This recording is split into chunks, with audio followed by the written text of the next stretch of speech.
Hey, how's it going? Surprise Sunday video. I realized I hadn't talked about the Superman #1 CGC 3.5 that ComicLink sold last week that I talked about a bunch on the channel. And I'm not going to do a review of the ComicLink auction because I didn't plan ahead and store all the links to all the auction items that I covered. And the way their archives work, you can't really search. It's kind of a bummer. It makes my research actually insane. So next time I do a ComicLink preview, I will save all the auction URLs properly, and I'll be able to do a better review. But for now, I'm just going to talk about this, Superman #1, CGC 3.5.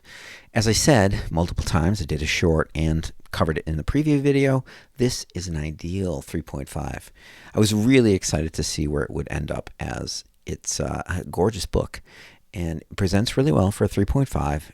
All of the damage basically is on the spine. Let me show you the grader's notes. 3 inches of total spine split, and then they mentioned some issues with staples being detached. Since it lives in a CGC holder, that kind of damage is not that much of an issue for me, especially with a book like this.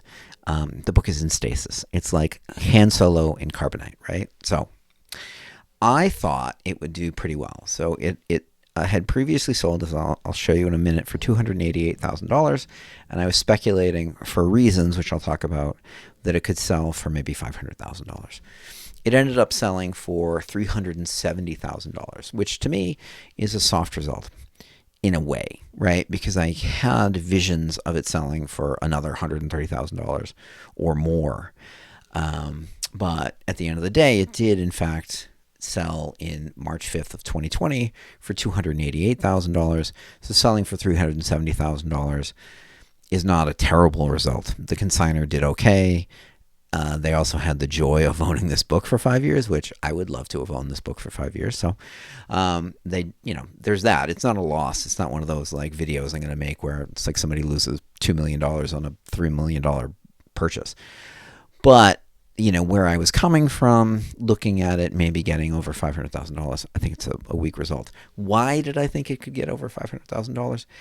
This book, this 4.0, which I know is a half grade higher, but it's a much uglier book. I mean, it is. It's got some color loss on the bottom. It's kind of crinkly. There's some kind of staining or mold or I don't know what on it. It's, it's discolored, to put it mildly.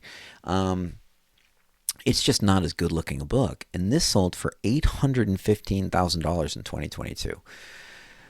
Which book would you rather have? I mean, really, right? Like, this presents so well, and this presents not so well. Now, understanding that 2022 was the height of the market, there were a lot of crazy sales in 2022.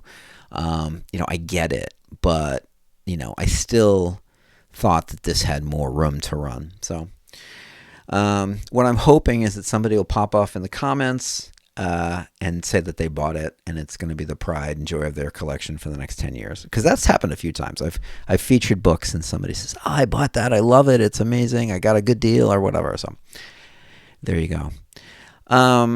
Yeah, so I just want to share that. Like I said, I'm not going to be able to do a full ComicLink review of the auction, although I have saved a couple of the original art pieces to talk about maybe this week. So yeah, the next video will be the Amazing Spider-Man #14 Pedigrees copies. I got the Sotheby's catalog coming up. That'll be fun. And just looking at some other auction results and previews and all that kind of stuff. The regularly scheduled content here. So thanks for checking out this short one. Please like, subscribe, share with your friends. Drop comments below if you think this book did well, did poorly. Definitely drop a comment if you bought it. And I'll see you in the next one.